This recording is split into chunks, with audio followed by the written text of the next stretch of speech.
masustansyang umaga ko sa inyong lahat, especially sa mga batang bisita natin.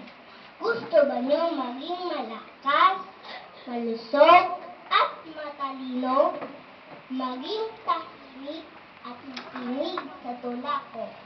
Mga pagkain na may nutrisyon, malinaw na mata, talas ng isipan, malakas na puso, maliksig katawan, buhok na makintab, balat na mapusyaw.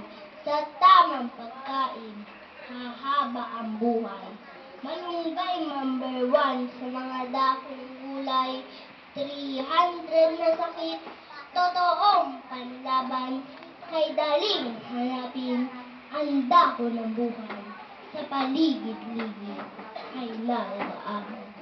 Alukbatik, pechay, bolyot, mustasa, talbos ng kamote, kangkong ang palaya, mga berdeng dahon, lahat bitamina, sa menu namin ay dapat isama.